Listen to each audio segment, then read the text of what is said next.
Buenos días.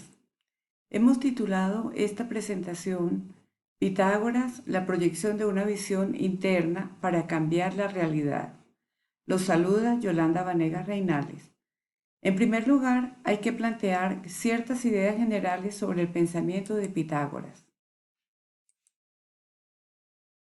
como sus datos biográficos, su perfil matemático, el legislador y práctico de la política y el mentor de corrientes de pensamiento. Iniciamos entonces con esta lámina. La vida de Pitágoras está llena de muchas inquietudes. Una vida secreta, una sociedad secreta, un matrimonio con Teano, unos discípulos, pero un gran hermetismo que rige y engloba su figura.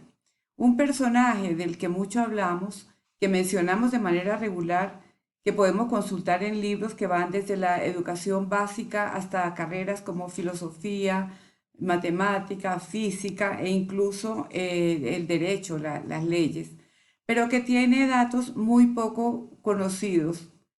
Esta aura de misterio la destaca Sir Bertrand Russell, quien afirma en su obra La sabiduría de Occidente que se conoce muy poco de las fechas de su nacimiento y su muerte y de los pormenores de su existencia. Una gran expectativa, una gran preocupación. ¿Escribió o no Pitágoras? ¿O le ocurrió como a Sócrates, que fueron sus discípulos quienes llevaron el pensamiento de él? No se sabe evidentemente porque forma parte de este gran entramado que no se resuelve como se logra resolver adecuadamente un teorema. La hipotenusa al cuadrado es igual a la suma de los catetos al cuadrado. Si tuviésemos esa característica por decirlo de alguna forma, para poder solventar y resolver todo lo que le sucede con una ecuación, sabríamos muchas cosas más sobre un personaje histórico, emblemático y apasionante, pero lleno de un gran hermetismo que parece rodear a todas las etapas de su vida. Se sabe que es un hombre que trabajó la matemática, pero no solamente por hacer una cantidad de cálculos, sino por entender, por plantear, por asomar soluciones a la vida. Un hombre que legisló, comprendió la legislación y la puso en práctica. Por tanto, hay un principio en cada acción política de su conducta. Finalmente, es un actor que puede considerarse un mentor de distintas disciplinas, de distintas corrientes del pensamiento. Un hombre que inclusive sirve de eslabón para crear algunas otras ideas, algunos otros postulados, y ahora es allí donde queremos detenernos en el modelo de reflexión pitagórico.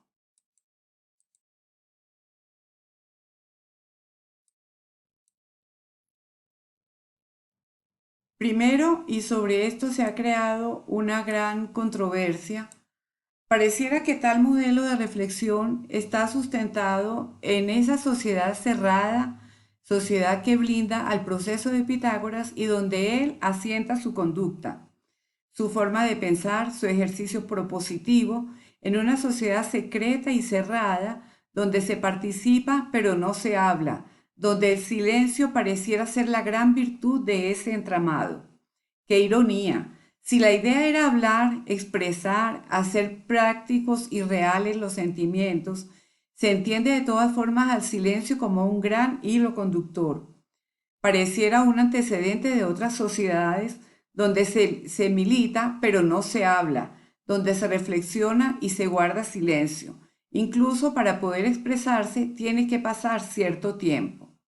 De todas formas, ese grupo adquirió una notable fama más allá del lugar geográfico en el que podía encontrarse Pitágoras. Por lo tanto, influyó en todo lo que era la Grecia antigua. Se hablaba de ese recinto, ese monasterio, un nombre que podemos traer a la cotidianidad, donde la gente intercambiaba, formaba, crecía. Una idea de un alma inmortal que tiene que ser purificada, esa es una razón importantísima.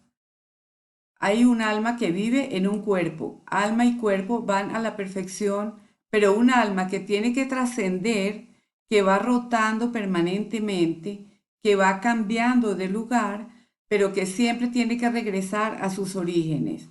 Y es allí donde entra uno de los pilares del pensamiento de esa sociedad secreta que dibujó o calculó Pitágoras.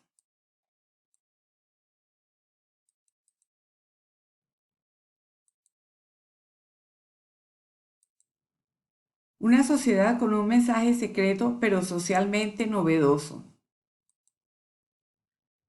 Pitágoras todo lo planteaba en una relación numérica, todo en un plano de construcción a través de los números. Cada número va adquiriendo una dimensión, un ejercicio autónomo y pleno de lo que se quiere alcanzar.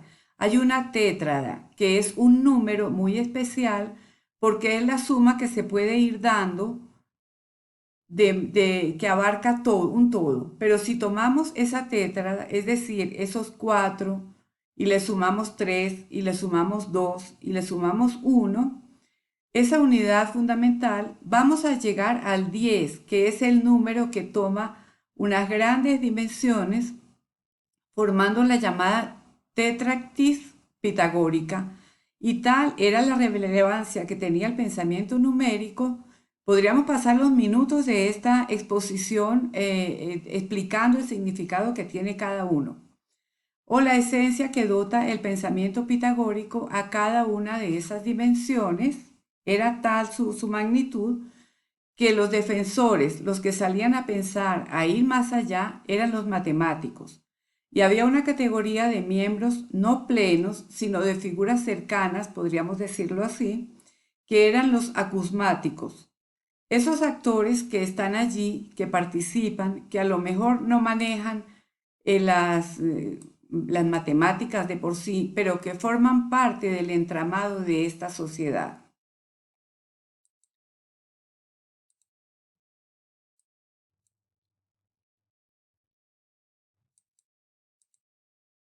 Seguimos con la cura del alma, terapeutas y terapéutrides. Esta es una sociedad con un mensaje secreto, pero socialmente muy novedoso, y es aquí donde queremos ir conectando el propósito de esta intervención. Que si bien es una sociedad secreta, silenciosa, encerrada, no es una sociedad ensimismada, porque lo que se hace allí no es solamente crecer a lo interno, es proyectar una opinión de vida, cambiar para que proyecte un cambio en la sociedad. Fíjense la vigencia de esta teniendo y que debe tener este pensamiento en lo cotidiano. Allí se habla de temas a nivel incluso legal. Vemos entonces un Pitágoras que no se queda en lo abstracto, sino que pasa también a tratar de proponer una convivencia en la polis donde se atienden asuntos de venganza y de violencia. Eso se debe manejar. El tema de la sangre, el tema de las penas, todo eso se aborda.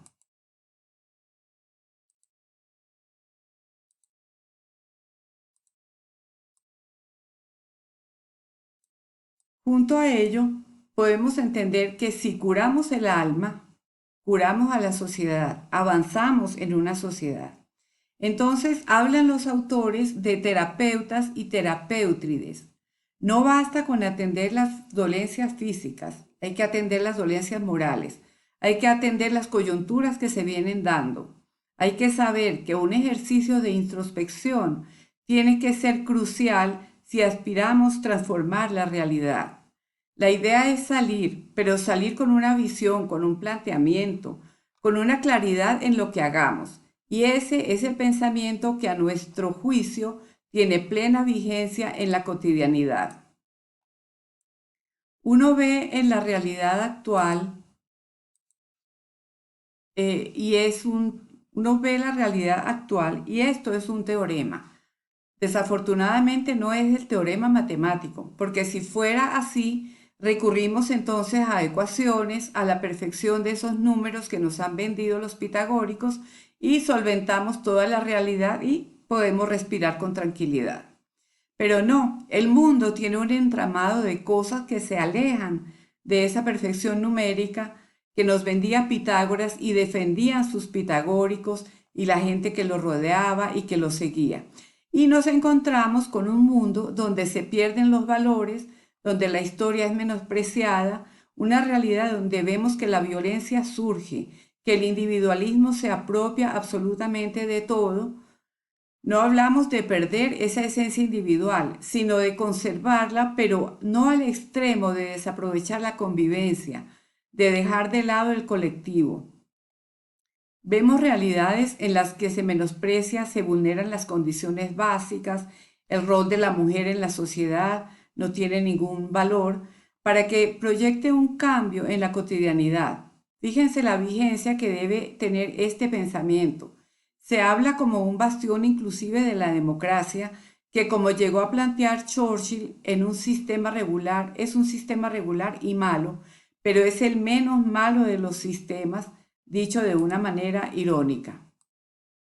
Donde en pleno siglo XXI tenemos poblaciones que no tienen agua potable, que no tienen acceso a una bombilla, a una educación básica y fundamental. Donde, como decía el gran poeta venezolano Andrés Eloy Blanco, ex canciller de Venezuela, cuando se dirigió a la Asamblea de las Naciones Unidas en la década del siglo 40, en la década del año 40, de los años 40 del siglo XX, que había muchos niños que tenían cara de viejos. ¿Por qué? Porque son niños producto de la violencia, de la guerra, niños que han cambiado sus juguetes por las armas. Esos son temas que hay que tratar y ojalá tuviésemos la facilidad de llevar esos temas y plasmarlos en una hoja cuadriculada, trazar unos vectores y saber que encontramos esa hipotenusa. ¿Cómo saber la realidad de un triángulo rectángulo? Pero no es así. Y entonces es allí donde tenemos que ir avanzando como sociedad. Y finalmente hay una solución, un número que es el número perfecto. Y diremos cuál es ese número perfecto. ¿Es el 10, el 12, el 14? No. El número perfecto es el hombre, ese ser que tiene que tener una capacidad real de identificarse, de asumir sus errores, de crecer como persona, no para encerrarse en sí mismo, no para tener muchos diplomas colgados de sus paredes, no, para cumpliendo una exigencia académica por medio de estos videos, ver cómo nos vemos en cámara. No, nos formamos y elaboramos contenidos para cambiar a la sociedad, para mostrarnos que podemos seguir adelante en un mundo donde nos reconocemos como individuos de una gran sociedad. Gracias al tutor de la cátedra Seminario de Autor de Filosofía Antigua, Luis Fernando López, a los compañeros a quienes tengan acceso a este video, por haberme escuchado, por haber salido de ese ámbito de la individualidad. Como los autores nos dicen que uno de los grandes méritos de Pitágoras fue haber formado una sociedad, pero no haberse quedado en ella, sino intentar que esa sociedad se proyectara más allá de su espacio, más allá de sus fronteras, y se enfocara entonces en la transformación de la sociedad. Emulemos las acciones de años, de cientos de años atrás de Pitágoras, ese hombre al que desafortunadamente remitimos no solamente al ámbito de los números y de los triángulos, pero que encierra una propuesta mucho más amplia, una propuesta mucho más ambiciosa y elaborada. El llamado es a construir un mundo, pero no cualquier mundo, un mundo mucho más humano, donde la persona, en su dignidad y en su esencia, en su perfección numérica, pueda llegar a través de esa música que inspira al pensamiento de Pitágoras, donde la música establece la perfecta armonía.